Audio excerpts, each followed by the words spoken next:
I'm Thomas Hollywood Henderson, former linebacker in the National Football League for the Dallas Cowboys, and I'm also a recovering drug addict.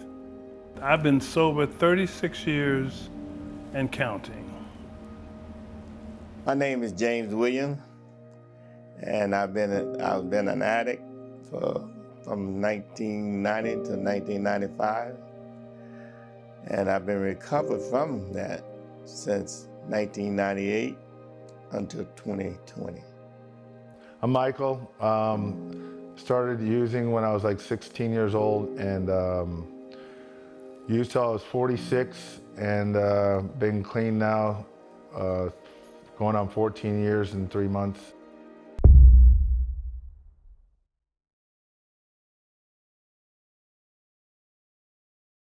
I grew up really dirt poor in Austin, Texas.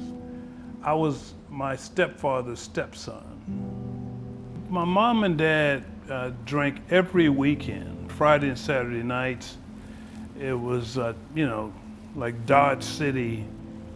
And so I grew up in a alcohol-filled home growing up. And I think that had an effect on me, but I didn't know it until much later in life.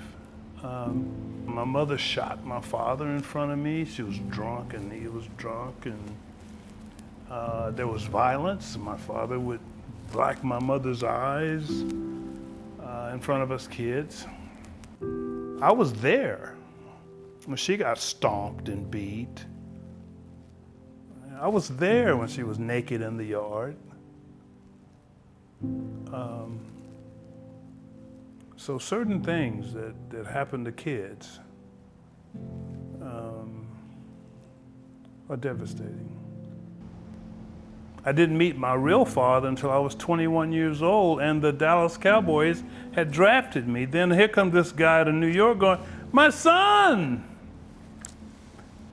What got me in, or what allowed me to get stupid with the volume of drinking, the volume of smoking, the volume of cocaine and Quaaludes and the rest, is that you see your friends, you see your neighbors, you see your people you look up to, you see people you aspire to be doing it.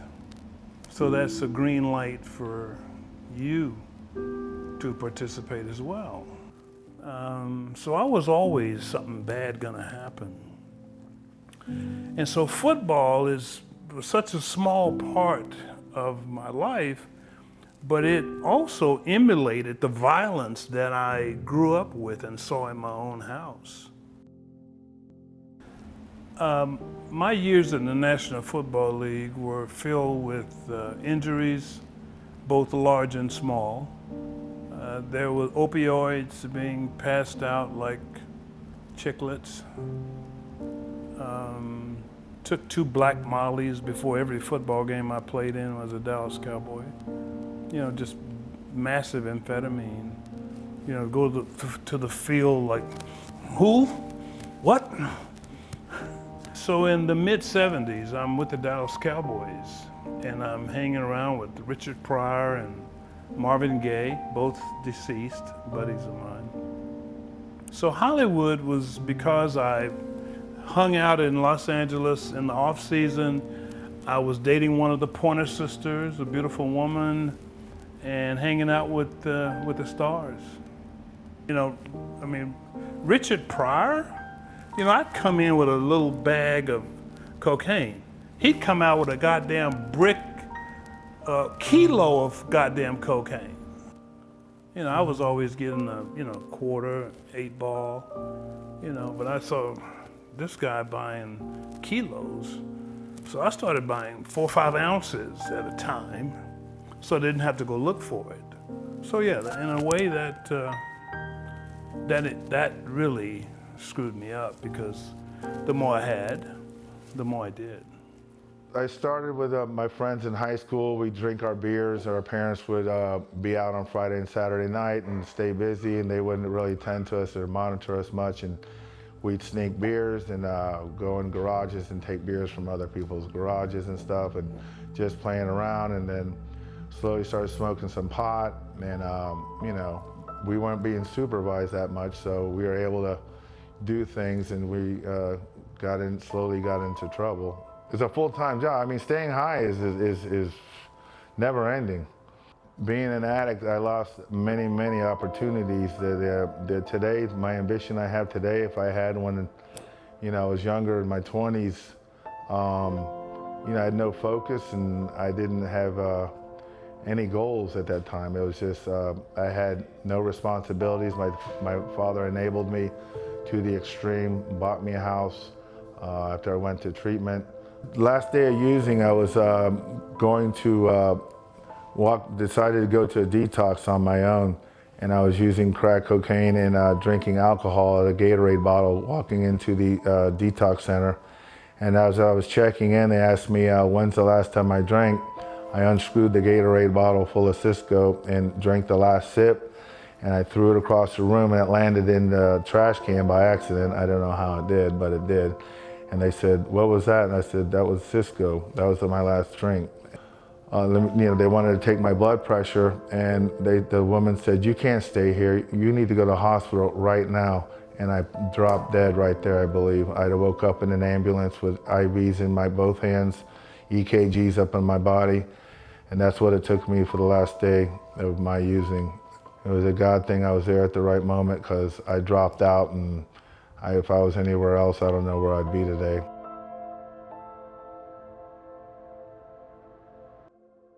When I was in my addiction, what really kept me in, everybody around was doing the same thing. I was addicted to crack cocaine. When I started with crack, it was because my brother had died in 1985, and I took his death pretty hard. Well, the thing that I'm really ashamed of is the time when my wife and son, that when I was out there on crack cocaine, I came home one day and I took the TV to go sell it, and took the phone to go sell it. And when I look back at that, man, I was a hurting thing to me inside. It just tear me up. And then when I used to go on my wife's job, I look back how embarrassed I made her, you know, and then her co-workers looked down on her, and she was a strong woman. Thank God for a strong woman. Thank God for that. She was there waiting for me when I used to write letters and wanted to get back with her. Write letters and ask her, told her I was clean. I didn't have to tell her that I was clean. I had to show her. So I had to walk that walk. When I got out, I walked that walk. When I got out, I started being the man I was supposed to be for my wife and family.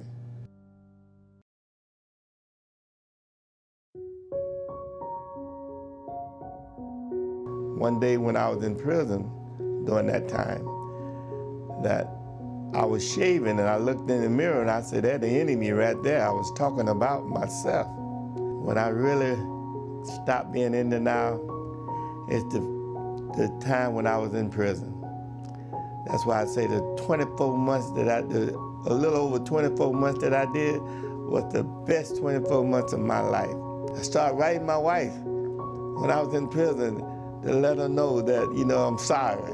I wrote her a forgiveness letter. I wrote my son a forgiveness letter. I wrote my cousin a forgiveness letter. These people that I stole from, asked them to forgive me. With the beautiful wife that I have and the family that I have, I would have never started that addiction, never got started with any crack cocaine or alcohol or anything.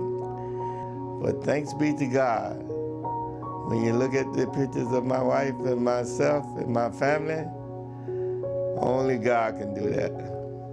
You can get out of your addiction as long as you have a mind to do it. And when you have a mind to do it and be sincere about it, you can do it. I got clean finally when I was 46 years old, and I'm 59 today. What got me out was I was using for 20 some odd years, and I was just getting sick and tired of being sick and tired. I was going to the meetings, coming in and out of the meetings. I'd stay clean 3, 4, 5 months and go back out, beat myself up, lose a lot of weight. I'd get clean again. put on some weight. I like to go to the gym and work out and stuff. I put some size on, and 2 or 3 months later, I'd just go out and use, and I'd get skinny, and I was beating myself up, and it was just a life of misery. Well, at the time, my girlfriend at the time, we were using really hard at that right before I quit. We were together for maybe a year and a half or so, and we were using using nonstop. And I went to the detox and I quit. And she decided to keep using and she called me a month later. And she said she needed some help, and I told her that if I can get her some help, would she take it? She said yes, and so I called a rehab I knew at the top of my head and asked them if they had a bed available for a woman. They said, can you have her here at 9 in the morning? And that never happens. I had her there at 9 in the morning, and she's been clean ever since then, and she's my wife today. We got married last year, and it's been 14 years coming in 2 months. How did I get out? Well, I'll tell you a story, and this is probably the most important story I'll ever tell you. There was a guy named Tom. He was from Boston. We were roommates in 1983 when I went to rehab in Southern California. I was there coming out of detox, meeting people in treatment who had the same sort of problems I had. So, you sort of pair up and buddy up. And so they let us go down to a store to get Snickers bar and a Dr. Pepper and a Coke or whatever you wanted. And I went to the store one night with this guy. I got a Snickers bar and a Dr. Pepper. He got a pint of vodka. On the way back, I didn't say anything to him. I didn't confront him. I didn't question him. I just was like, whoa. He drank that whole pint in 2 blocks. I saw the disease eye to eye. And I didn't want to be like that anymore. He's dead. That buddy who showed me the disease of alcoholism and addiction is dead. Sobriety is an option. And a sober life is damn fun. It's just the joy of living present, noticing flowers and sunrises and sunsets and paying attention and being healthy. What I would say to young men and women, 12, 13, 14, 15 years old, you may see your parents drinking beer and wine, whiskey, scotch, vodka. Just know those are very potent things. Those are things you shouldn't touch or sneak or play around with. I wish I had never drank a beer.